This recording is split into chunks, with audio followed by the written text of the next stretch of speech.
Bonjour à tous. Aujourd'hui dans Smart Tech, j'ai confié des profils qui changent un peu le visage et les idées aussi dans la tech française. On va parler avec ces nouvelles personnalités à découvrir, de comment mieux lutter contre la précarité et l'isolement. Et puis on aura rendez-vous avec le monde de la donnée pour réfléchir sur ce numérique responsable avec des nouveaux outils peut-être à faire émerger d'aide à la décision. Mais d'abord, on va regarder où en est ce HPC. C'est un grand projet, un projet européen absolument unique qu'on a déjà exploré dans Smart Tech. On va voir où ça en est. Tout de suite, c'est 3 questions A.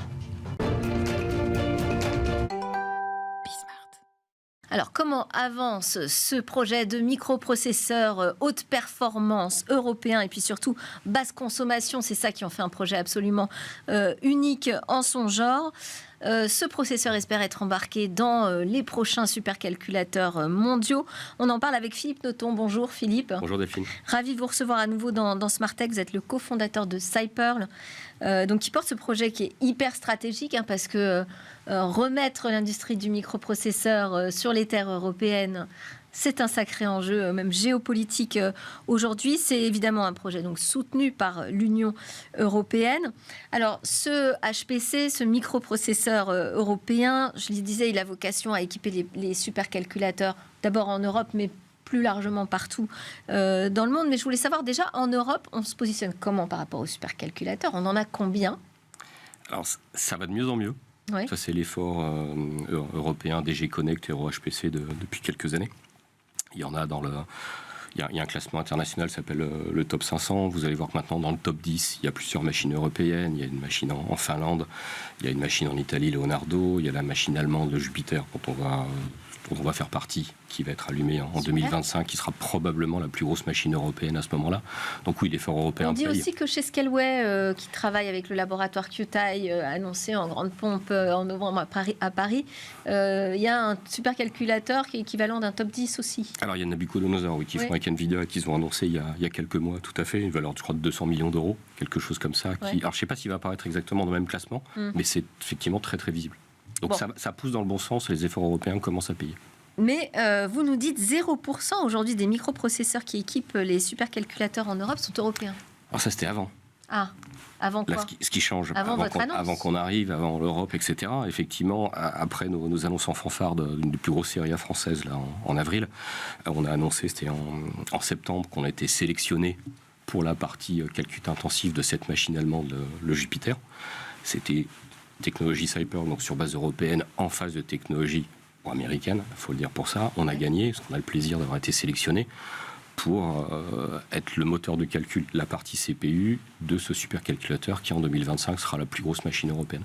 Donc cette fois-ci, on pourra dire il commence à y avoir vraiment de la techno au niveau puce électronique, donc microprocesseur, sur base européenne et sur base Cyper dans notre cas. Alors pour bien comprendre ce que vous faites, parce que vous parlez de CPU, donc c'est ce qu'on appelle plus communément l'unité centrale, on va dire pour ceux qui ont un ordinateur. Pour faire du calcul générique, très rapide, ça calcule tout. C'est pas spécialisé, mais c'est capable de... Vous ne parlez pas de GPU, parce qu'aujourd'hui, dans le monde de l'intelligence artificielle, on n'entend plus parler que de ça, quand même, des cartes GPU de Nvidia, en particulier, encore eux, nécessaires à faire tourner ces grands algorithmes et ces grands modèles de langage d'intelligence artificielle. Il y a effectivement c'est pas deux stratégies, c'est deux types de composants. CPU pour tout calculer, ce qui est aujourd'hui notre spécialité, et des GPU qui sont arrivés historiquement par le monde des cartes graphiques. Du jeu vidéo, donc pour que les gamers accélèrent, il y a beaucoup plus d'images par seconde, il fallait qu'ils mettent des cartes graphiques. C'est ce qui a lancé Nvidia, c'est ce qui a lancé AMD avec Radeon, etc. Donc ça, c'est normal. Si ce n'est que ça a permis, à force de faire grossir la puissance de calcul apportée par les cartes graphiques, d'avoir vraiment des moteurs pour faire des très gros GPU, typiquement la machine des Scaleway Iliad, qui se prête très bien à du machine learning, donc de l'intelligence artificielle. Il se trouve que ce qui va cohabiter, c'est des accélérateurs, pour l'instant sous forme GPU pour toute cette partie machine learning, du CPU pour du calcul donc on a besoin des deux aujourd'hui. Il y a besoin des deux. Que des GPU, parce qu'on oublie le CPU. Parce qu'il y a tout l'effet monté, en partie hype, mais qui va quand même durer, parce que les marchés deviennent colossaux sur la partie hype. Parce que maintenant, il y a des moyens de calcul pour le faire. Il y a effectivement des résultats qui sont visibles, avec OpenAI, ChatGPT, ce qui va se passer avec Mistral. Tout ça, c'est très bien. Mais il y a également un troisième groupe qui arrive, qui va être fondamental. C'est que pour les AI, il y a le machine learning qui permet de préparer les modèles. Donc ça demande de très grosses puissances et de fédérer énormément de données. Alors, données qui viennent de sources différentes, c'est un autre sujet. Mais après, une fois que le modèle est fait, il faut pouvoir faire ce qu'on appelle de l'inférence. C'est-à-dire, quand vous êtes devant un chat GPT et que vous posez votre petite question, le prompt, il faut bien qu'il y ait un système qui calcule derrière, qui calcule le plus vite possible et qui consomme le moins par calcul. Donc ça, c'est après l'entraînement, finalement. C'est après l'entraînement. Il faut mettre ça sur d'autres types de composants. Enfin, d'autres types de composants si vous voulez optimiser, que ça consomme le moins. Et là, ce que nos équipes travaillent depuis pas mal de temps, c'est que notre premier processeur, premier CPU, qui a été effectivement calibré pour cette machine allemande, va faire partie des premiers systèmes sur le marché, complètement calibrés, dimensionnés, pour faire également de l'inférence. Et là, on sera sur la base de donc vous allez être aussi porté par cette vague de l'intelligence artificielle. Je ne peux pas cacher qu'on a révisé nos forecasts à la hausse, parce qu'on a, nous, chez nous, le marché data center AI monte, les chiffres sont là. En plus de ça, le marché du semi-conducteur est en train de complètement exploser. Tous les chiffres qui étaient prévus, on parlait d'un marché de 1000 milliards en 2030. Là, on parle maintenant d'un marché de 1100 milliards, mais en 2027.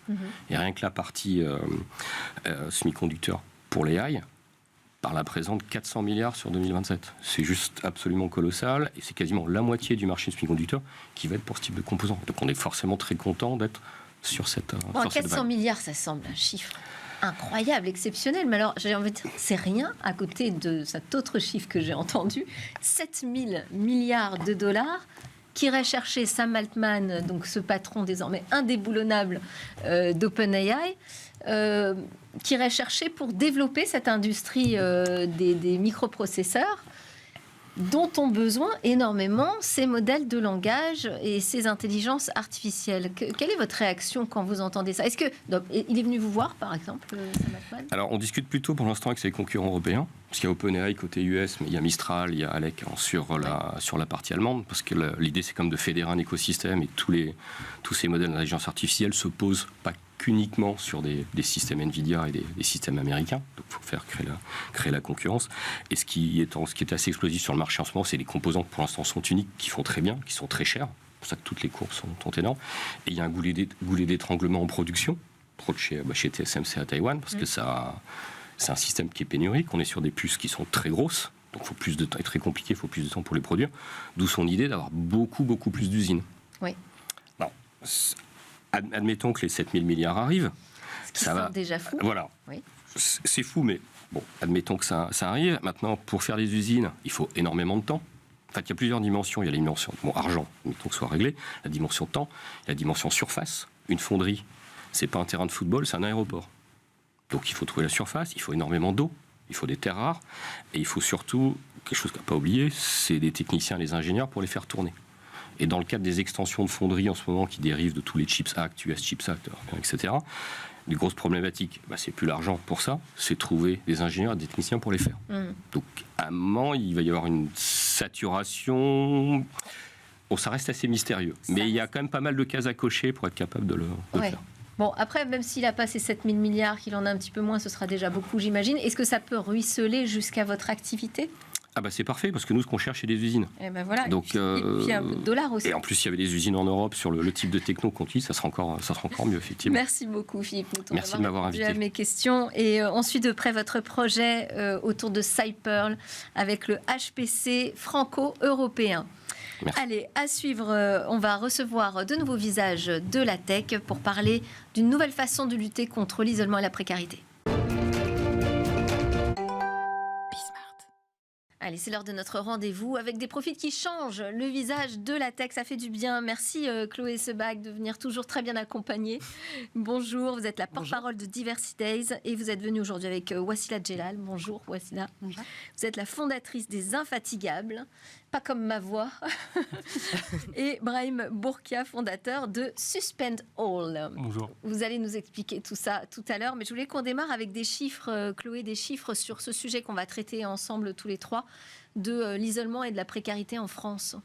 Oui, effectivement, un chiffre alors à la fois inquiétant, mais qui donne vraiment envie de changer les choses, c'est le fait qu'un Français sur 10 est en situation d'isolement en France aujourd'hui, selon le dernier rapport de la Fondation de France sur les solitudes.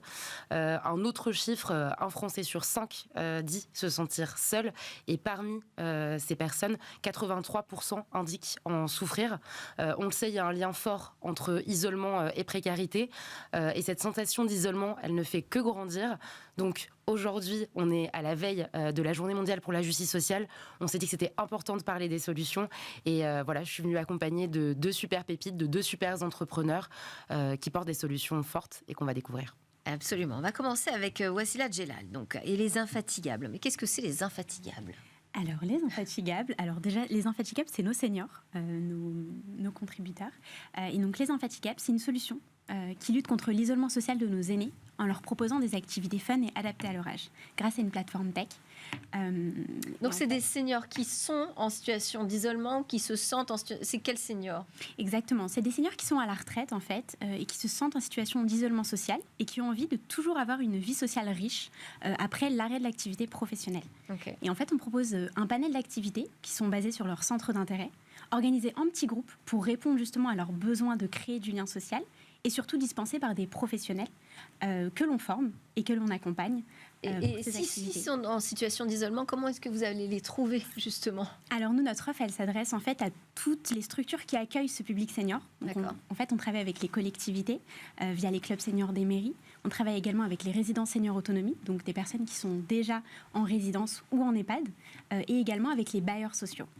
D'accord, donc en fait, vous faites partie de cette offre d'activité qu'on peut trouver aujourd'hui dans les EHPAD, typiquement. Exactement. Alors après, avec un petit truc en plus, nous, en fait, on a recruté des partenaires d'activité. Donc on propose des activités qui sont variées, qui parfois sont même originales. On forme également nos partenaires pour permettre en fait à ce que après chaque activité, ils puissent créer du lien social. Et donc on propose du sport adapté, on propose de la danse, on propose du puppy yoga par exemple. Donc on fait venir des petits chiots avec des moments kainothérapie. Puppy yoga. Voilà, donc c'est tout nouveau. Ça nous vient d'outre-Atlantique. Et l'idée, en fait, c'est de leur permettre de vraiment se rencontrer et d'échanger ensemble. Et qu'est-ce qui fait que vous vous êtes intéressé à ce sujet en particulier ? Est-ce que c'est parce que vous avez été touché à titre personnel dans votre famille ? Oui, c'est le cas. En fait, c'est un hasard de rencontre ? Comment ça s'est fait ? Alors, en fait, moi, ça vient d'une situation personnelle. En fait, il y a un peu plus de 2 ans, j'ai perdu mon grand-père. Et donc, c'est ma grand-mère, en fait, qui a été touchée suite à ce choc par ce qu'on appelle le syndrome du glissement. Donc, en fait, c'est un syndrome qui touche les personnes âgées. Et en fait, ça l'a empêchée de manger. Elle a arrêté de prendre ses médicaments. Parce qu'en fait, elle avait plus ce goût de vivre. Et en fait, elle avait perdu tout sens à la vie. Et en fait, avec ma famille, donc elle avait de la chance. En fait, elle était entourée. On parle aujourd'hui de l'isolement de certains nos seniors qui n'ont pas eu cette chance-là. Et en fait, avec ma famille, ce dont on s'est rendu compte, c'est ce qui la maintenait. C'est d'avoir des petits objectifs, des petits rendez-vous, d'aller au parc avec sa petite fille, d'aller au centre commercial.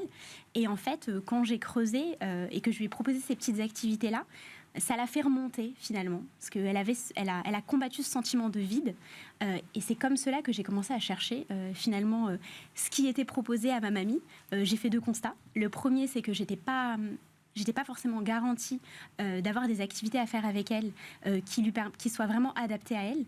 Et deuxièmement, ma mamie, c'est pas du tout sa culture, le rapport au loisir, et c'est le cas de beaucoup de nos retraités. Et oui, parce que c'est ça, il faut réussir à les convaincre.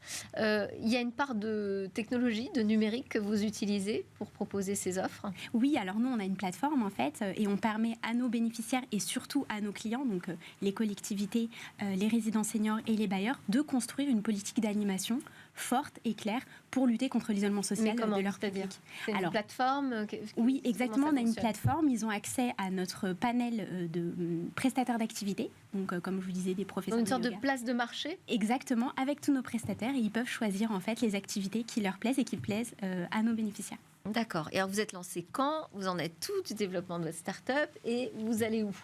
Alors, donc nous, on s'est lancé il y a 2 ans. Donc, on a accompagné déjà près de 1000 seniors. Et donc, d'ici 2025, on va accompagner 10 000 seniors, donc 10 000 infatigables. Et donc, c'est nos objectifs.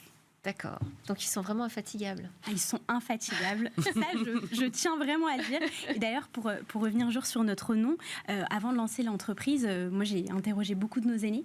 Et ce qui est beaucoup revenu, en fait, c'est qu'ils avaient un petit peu marre aussi. Ils en avaient un petit peu marre d'être stigmatisés. qu'on les appelle toujours seniors. Ils avaient besoin d'un nom un peu différent.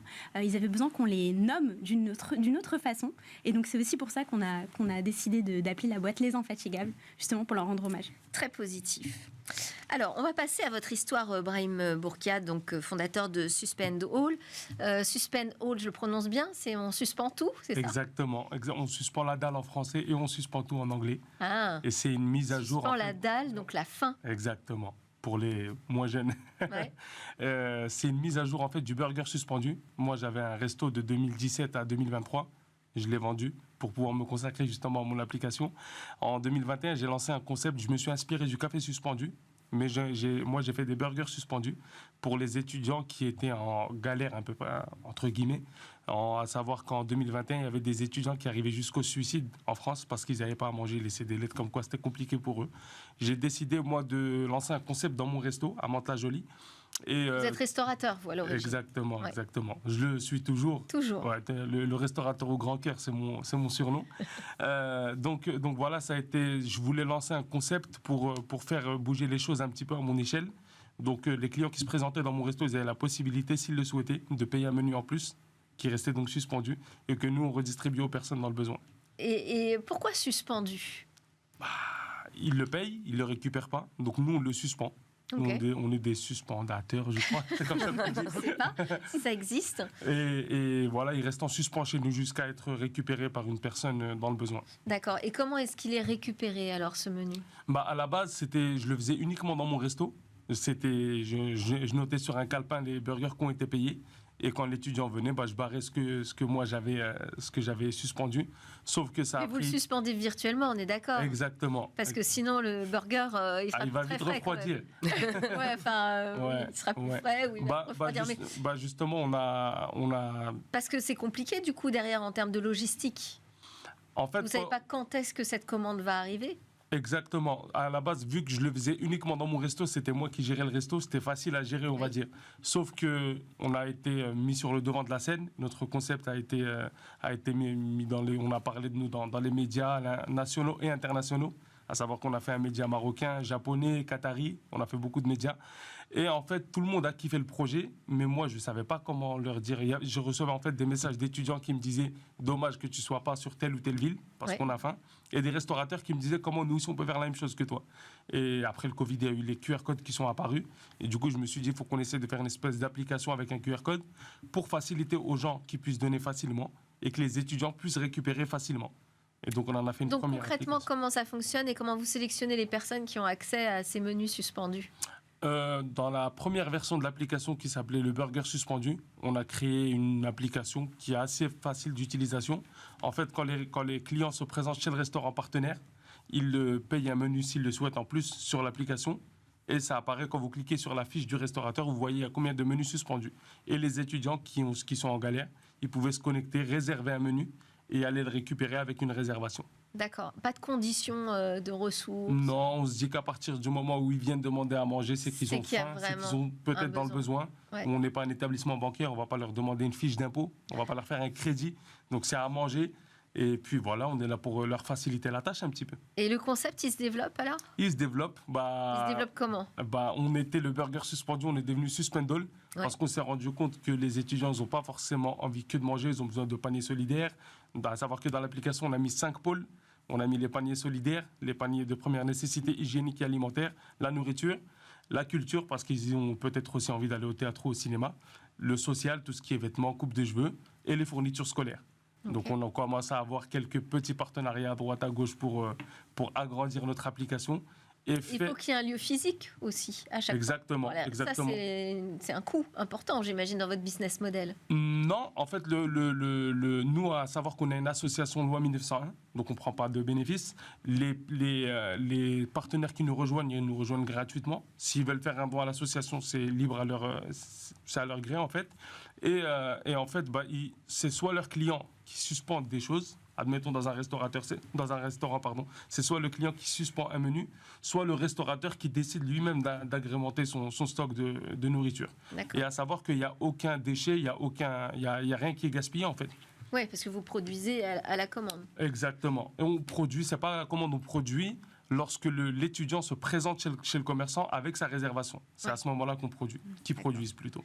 Mais pour les autres biens de nécessité, ça se passe donc pas forcément dans des restaurants, ça se passe chez d'autres commerçants. Exactement, ça peut être un magasin d'habits, un coiffeur, ça peut être un panier de première nécessité chez Leclerc par exemple. Donc voilà.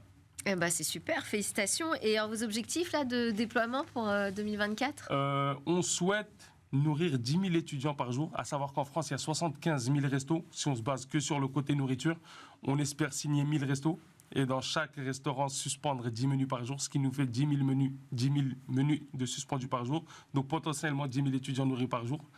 Et le deuxième gros objectif, c'est une tournée des universités françaises avec un food truck. Donc il faut qu'on investisse dans un camion pour pouvoir faire le tour de France des universités, pour promouvoir notre application, dire aux étudiants, écoutez, vous êtes nos ambassadeurs, on leur ramène une nouvelle solution qui va vous changer la vie, qui va vous faciliter la vie. Soyez nos ambassadeurs et rejoignez-nous. Et alors, je vous ai pas posé la question, vous cherchez à lever des fonds ou c'est pas du tout votre modèle ?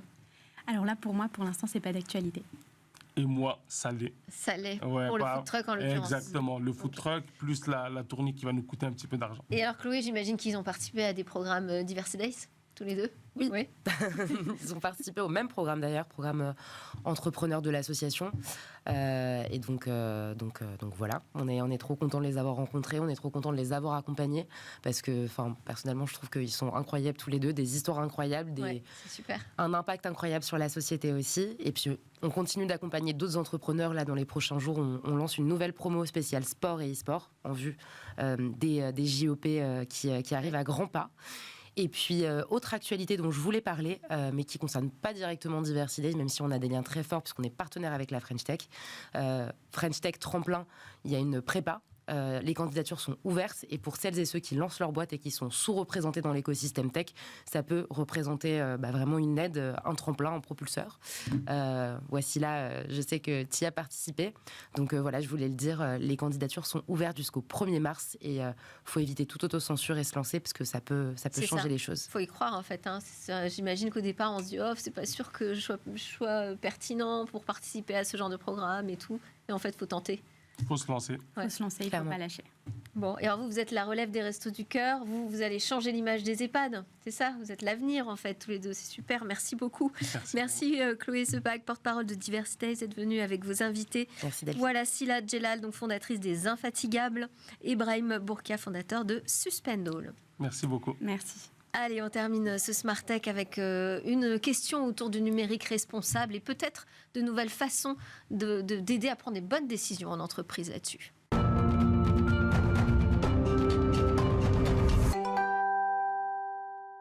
On termine cette édition avec une proposition du Cercle de la Donnée pour tendre vers un numérique plus responsable vis-à-vis de la nature, mais également vis-à-vis de la société. Je suis en compagnie de Sophie de Kermingui. Bonjour. Bonjour Delphine. Vous êtes avocate, membre du Cercle de la Donnée. Alors cette proposition, c'est notamment, avant la mise en place d'un service numérique, de réaliser une étude d'impact sur le vivant et puis de rendre compte aussi de l'utilisation de la donnée par les entreprises. Alors, qu'est-ce qui est arrivé en amont de cette proposition ?